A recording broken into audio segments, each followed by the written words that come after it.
Buonasera e ben trovati a un'altra puntata di Screenshot. Siamo nella sede della CISL a Pordenone in compagnia del segretario generale Cristiano Pizzo, che fa parte anche della segreteria regionale della CISL, e con lui affrontiamo un po' i tanti argomenti che ci sono sul mondo del lavoro, del sindacato, ma partendo soprattutto dalla questione Green Pass. Sono passati ormai 20 giorni dall'introduzione dell'obbligatorietà di questo documento per accedere al lavoro, e allora Pizzo, facciamo un po' il punto, soprattutto nel Friuli occidentale, di quanto è successo, di quanto sta succedendo, come hanno risposto le aziende, come hanno risposto i lavoratori. Sì, sembrava che con il 15 di ottobre ci fosse un'apocalisse. In realtà i dati ci dicono un'altra cosa e ci dicono che la stragrande maggioranza dei lavoratori e delle lavoratrici anche di questo territorio si sono presentate al lavoro con il Green Pass, e quindi o vaccino o tampone o magari sono guariti dal Covid, e i risultati delle assenze sono in realtà risultati, salvo qualche sporadico caso, che sono stati assolutamente gestiti dalle aziende e non hanno provocato particolari problemi. Questo è un buon segnale, direi. Abbiamo poi delle situazioni nel territorio che non sono uniformi. Potremmo dire che la parte bassa del territorio pordenonese è quella che ha reagito meglio, con punte percentuali bassissime di assenze per il Green Pass, e la parte un po' più alta, quella pedemontana, che invece ha fatto riscontrare qualche punto percentuale un po' più alto, ma ripeto, comunque gestibile, e che però merita una riflessione, ed è una riflessione che stiamo facendo e che affronteremo comunque anche nei prossimi giorni con Confindustria, con i lavoratori, perché poi è bene confrontarsi con loro, ed è assolutamente sotto controllo. Ecco, quale sarà insomma questa riflessione che dovete fare? Ma ci sono due aspetti che vanno affrontati. La persona che non si è vaccinata e che ha fatto questa scelta perché ideologicamente ha fatto questa scelta è difficilmente convincibile. Poi ci sono delle persone che sono indecise per paura, per mille altre motivazioni. Ovviamente metto da parte chi non può fare il vaccino, che però ha diritto al tampone gratuito, anche questo va precisato. Beh, noi andremo a incontrare i lavoratori, ci andranno anche nello specifico poi i rappresentanti di queste aziende, proprio per sensibilizzare alla vaccinazione. Adesso qui noi dobbiamo anche darci un obiettivo. Abbiamo vissuto tutti quanti il lockdown nel 2020, e anche il 2021, soprattutto la prima parte, non è stato un anno semplice. Tantissimi commercianti, ristoranti, bar, negozi, compreso anche moltissime aziende di questo territorio, hanno avuto grandi difficoltà e per alcuni periodi hanno dovuto chiudere. Noi dobbiamo evitare di ritornare lì, e ad oggi, piaccia o non piaccia, il vaccino è l'unica soluzione per evitare un nuovo lockdown. Io non voglio entrare su discussioni che in questi giorni fanno litigare i Pro-Vax con i Novax. È una discussione che non mi interessa, non mi appassiona particolarmente. Io come sindacalista ho un obiettivo: dare la possibilità ai lavoratori di evitare nuova cassa integrazione, perché vanno a lavorare, e quindi significa che le aziende lavorano, che i negozi sono aperti, che i ristoranti e i bar possono aprire al pubblico. Oggi c'è questa situazione e dobbiamo mantenerla così, possibilmente sperando che appunto il vaccino faccia il suo effetto e ci porti fuori da questa pandemia. Purtroppo abbiamo visto che la nostra regione è coinvolta in questo momento da un aumento dei contagi, facendo alzare un po' quei parametri che ci tengono in zona bianca, con lo spauracchio della zona gialla all'orizzonte, e già le categorie commerciali, bar e ristoranti, insomma, alzano le antenne perché sarebbero i primi a pagare. Ecco, proprio anche da questo punto di vista, qual è il messaggio? Insomma, bisogna cercare naturalmente di rispettare le regole, però se dovessimo mettere un piede dentro la zona gialla, allora sì, per l'economia diventerebbe veramente drammatico. Allora sarebbe un dramma, e come dicevo noi dobbiamo evitarlo, lo dobbiamo evitare con senso di responsabilità. Non mi ha fatto piacere vedere alcune immagini da Trieste. Sono uno di quelli che dice che tutti hanno il diritto di manifestare, e deve essere così, e bisogna continuare in questo modo. Ma ci sono però dei limiti. E i limiti sono che le manifestazioni vanno fatte seguendo le regole, mascherina, distanziamento, cercando di stare attenti a quelle che sono regole ormai note a tutti quanti, e ripeto, con l'unico obiettivo che è quello di evitare ulteriori danni all'economia e quindi sicuramente dal lato delle aziende, ma anche all'economia delle persone, quindi un lavoratore che va in cassa integrazione significa che riceve il 60-65% della propria retribuzione. Può essere un'emergenza, ma non si può pensare di reggere così a lungo. E poi non dimentichiamocelo, il rischio del lockdown non è solo un danno economico. Andare in lockdown significa che abbiamo le terapie intensive in situazione precaria, che abbiamo riempito di nuovo i reparti degli ospedali di pazienti Covid. Non è così in questo momento, speriamo di continuare in questo modo anche meglio, ma noi dobbiamo evitare di ritornare lì. Quindi a tutti questi che vogliono protestare, una mano sulla coscienza. Gli ideali, le proprie opinioni, tutto importante, ma ce n'è uno di obiettivo che sta sopra tutti: uscire da questa pandemia con meno danni possibili, e abbiamo la possibilità di farlo in questo momento esclusivamente con un po' di senso di responsabilità.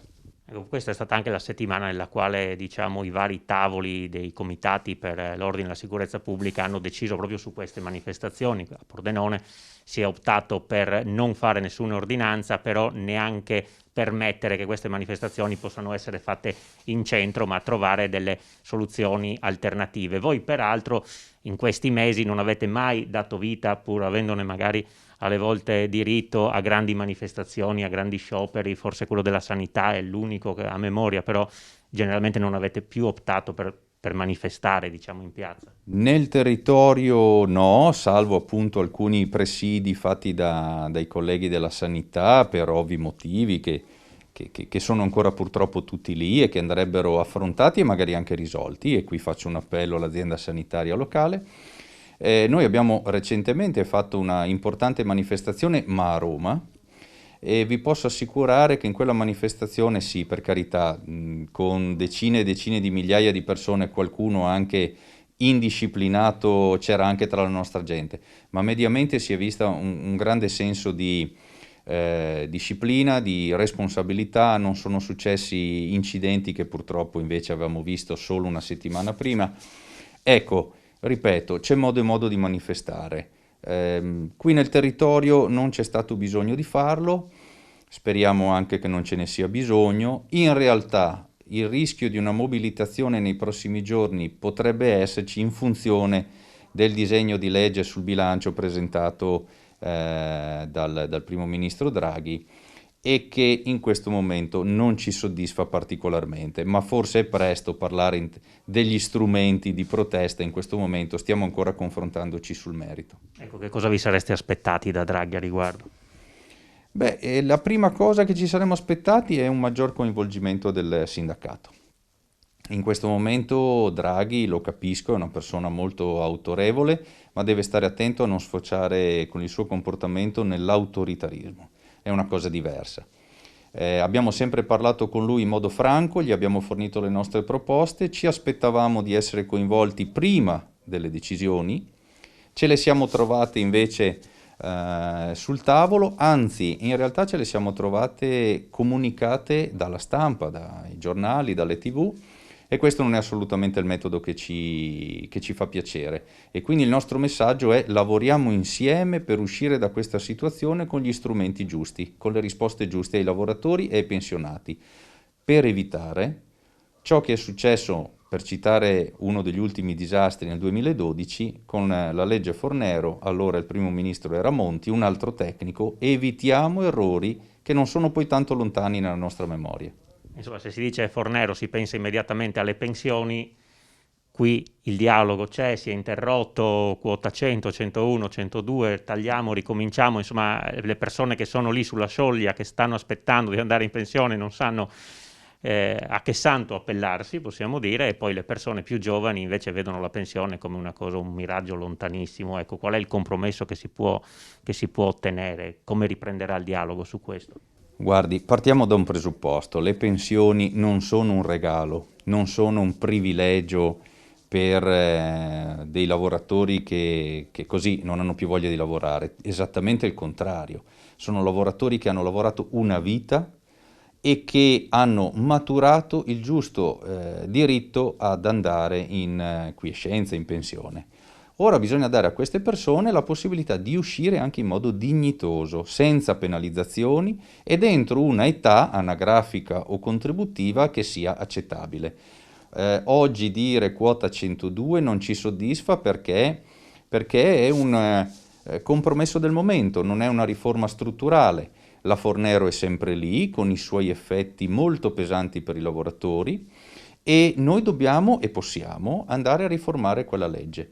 Come? Ci sono una serie di proposte fatte dal sindacato, la flessibilità e l'equità sono i nostri due parametri di riferimento, e la flessibilità è soprattutto quello di permettere ai lavoratori di poter accedere alla pensione a partire dai 62 anni di età, oppure dai 41 anni di contributi versati, indipendentemente dall'età. C'è anche un'altra cosa che va detta e va precisata nel modo più chiaro possibile: non tutti i lavori sono gravosi in egual modo, e quindi non è pensabile che per tutti i lavoratori che hanno però un peso e un'usura diverso si utilizzi uno stesso strumento. No, chiediamo di mettere mano anche a questo aspetto. Guardando anche i dati demografici c'è da chiedersi come il meccanismo possa rimanere in piedi, visto che le nascite sono quelle che sono, sappiamo troppo poche, a fronte dei pensionamenti che sono decisamente in maniera maggiore. Come può la piramide, che dovrebbe avere un vertice e una base più larga, stare in piedi una volta che di fatto si è capovolta?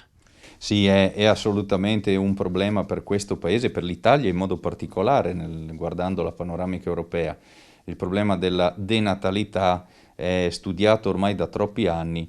Si sta cercando di inserire nel mondo del lavoro tutta una serie di, chiamiamoli, nuovi cittadini italiani, che avrebbe assolutamente senso, e c'è bisogno, da parte, è una richiesta che viene dalle nostre aziende, di inserire manodopera possibilmente qualificata, fornendo alle aziende questi ragazzi attraverso percorsi ben precisi che rispondano alle esigenze aziendali. La nascita degli ITIS, degli ITS in questi ultimi anni va proprio in quel senso, cioè fornire alle aziende la manodopera di cui c'è bisogno, perché non c'è una competitività tra le aziende solo da paese a paese. C'è anche una competitività, e rischiamo di perdere aziende e investimenti nel territorio anche partendo dal presupposto che se un'azienda vuole investire qui nel territorio, diciamo, della ex provincia pordenonese, ma non trova poi la manodopera, è probabile che la manodopera la vada a trovare in altri territori, investendo in altri territori, e questo è un rischio che non possiamo correre. Sì, su situazioni sicuramente complicate che meritano, insomma, un ragionamento ampio come quello che ha fatto il segretario della CISL di Pordenone, Cristiano Pizzo. Ci fermiamo per la pubblicità, restate con noi perché parleremo ancora di tante altre tematiche che riguardano il lavoro e non solo. A tra poco.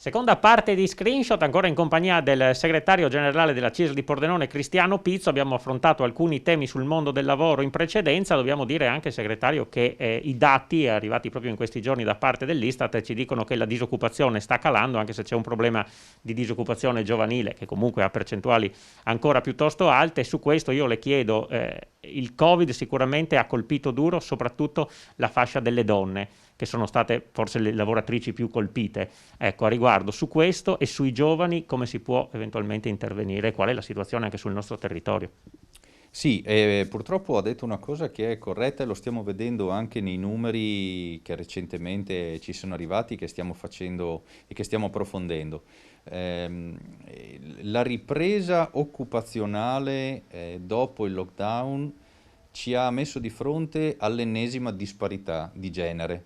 Hanno recuperato più velocemente l'occupazione gli uomini, e con molta più difficoltà la stanno recuperando le donne. e poi senza distinzione di genere in realtà i giovani in generale stanno facendo molta fatica. Ora diventa molto complicato mettere sul tavolo una soluzione nel breve termine per le donne. Diventa complicato perché sulle donne gravano ancora dei pesi che invece andrebbero spalmati un po' nella società.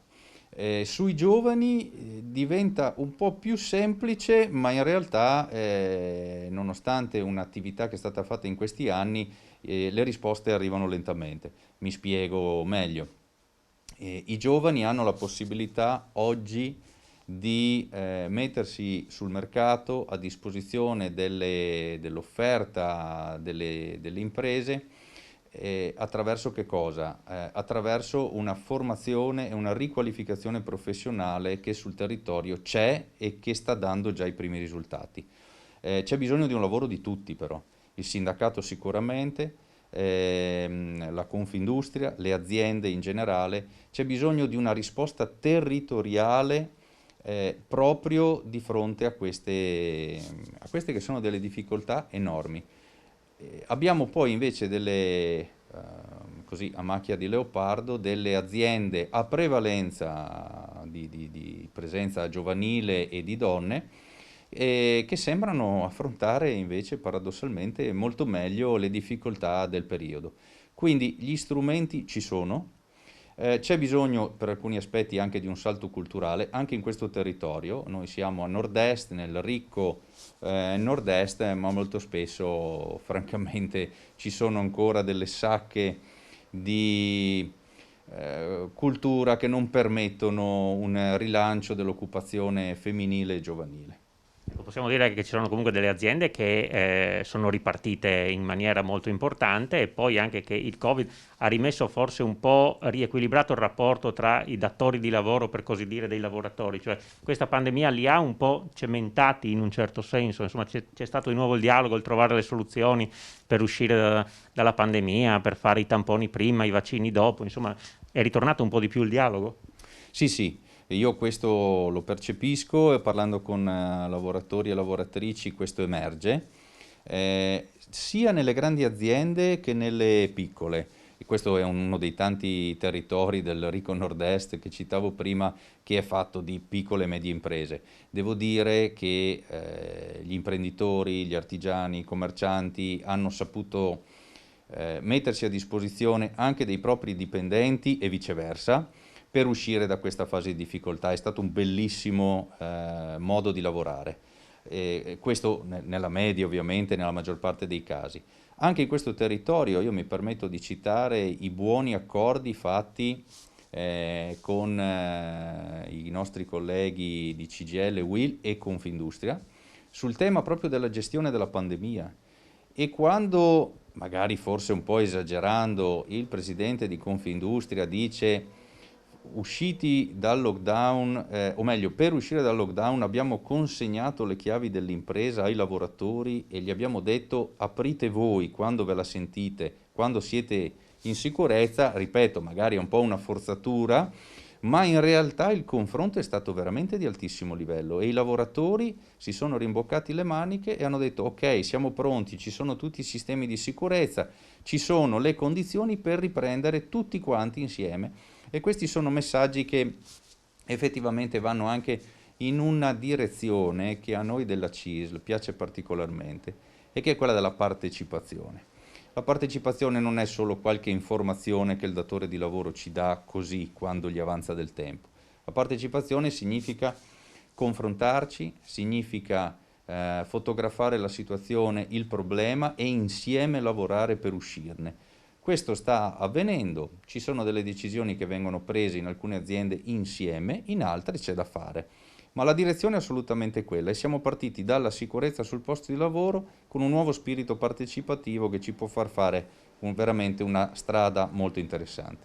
C'è anche però, a proposito di ripartenza, la sensazione che si viaggi a volte su due velocità tra il privato e il pubblico, e qui tocco il tema dello smart working. Insomma, nel mondo del privato sono tutti quanti ritornati in presenza, insomma, laddove possibile. Nel pubblico si tende ancora a lasciare dove si può le persone in smart working. Ecco, questo per qualcuno crea qualche malumore, per altri invece è un sistema assolutamente adatto al momento che stiamo vivendo. Ecco, qual è la sensazione sullo smart working? Verrà prolungato? È giusto tornare al lavoro? Meglio stare da casa?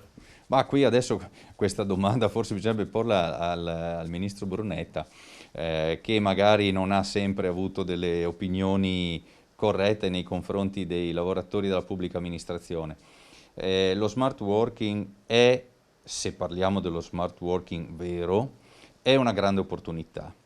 Si tende spesso a confondere lo smart working con il telelavoro e anche questo va chiarito. Ma soprattutto lo smart working va regolato e contrattualizzato, perché altrimenti si rischia, come è in effetti avvenuto, che lo smart working porti i lavoratori a lavorare molto di più di prima senza una retribuzione adeguata o addirittura senza proprio la retribuzione, perché non vengono riconosciuti gli straordinari piuttosto che altri interventi. E lo smart working è stato un importante strumento per uscire dalla difficoltà post-lockdown, e però sulla pubblica amministrazione io una nota la vorrei fare, ed è sostanzialmente questa. Dire che un lavoratore è in smart working non significa dire che il lavoratore è a casa a non fare nulla. Usciamo da questi schemi, qualcuno ogni tanto qualche battuta se la lascia scappare, io non la penso così. E del resto ne abbiamo avuto la prova, seppur tra qualche ritardo e anche qualche soprattutto difficoltà della prima fase, la pubblica amministrazione le risposte le ha date ai lavoratori e alle lavoratrici che dovevano vedersi pagare la cassa integrazione piuttosto che altri importi. Vi ricordo che c'è stato un eccesso di bonus nella prima fase del 2020 con il governo Conte, che aveva inserito tutta una serie di nuove normative, i vari bonus, che erano a sostegno delle famiglie e che sono state un ulteriore aumento di lavoro per i vari enti pubblici e per i nostri patronati. Nonostante lo smart working fatto dai lavoratori della pubblica amministrazione, le risposte sono arrivate. Allora, la risposta deve essere che non possiamo chiudere il rapporto con la cittadinanza, perché questo sarebbe sbagliato. Noi qui i nostri patronati li abbiamo sempre tenuti aperti, salvo appunto il mese e mezzo di chiusura per il lockdown, ma abbiamo sempre avuto il rapporto con i lavoratori, con la cittadinanza, attraverso un sistema di agenda, di appuntamenti. Quindi su questo anche la pubblica amministrazione non può pensare di tornare a chiusure collettive, ma lo smart working può essere effettivamente una risposta a una serie di flessibilità che anche nella pubblica amministrazione ci devono essere, nei limiti e nei modi del rispetto di una contrattazione che noi speriamo di portare a termine prossimamente, ma è una grande opportunità. A questi lavoratori mi permetto di dire che hanno fatto un ottimo lavoro, peraltro con delle punte di aumento del lavoro complessivo che non si registrano negli ultimi anni, e tutto sommato il sistema ha retto. Certo, ci sono stati degli errori, ci sono state anche delle difficoltà, ci sono stati dei pagamenti in ritardo, ma poi la cosa si è sistemata. Per chi doveva ricevere questi soldi era sicuramente un momento di sofferenza, è stato un momento di sofferenza, ma complessivamente possiamo dire che il sistema ha retto. Lo smart working va contrattato, nei prossimi giorni in una serie di contratti nazionali, di trattative nazionali, questo tema sarà affrontato e noi speriamo anche che produca già dei risultati positivi in tempi rapidi, perché ce n'è di bisogno. Allora, grazie a Cristiano Pizzo, segretario generale della CISL di Pordenone, per essere stato con noi questa sera. Grazie a voi per questa opportunità. Finisce qui questa puntata di Screenshot e l'appuntamento è come sempre per domani sera. Buona serata a tutti.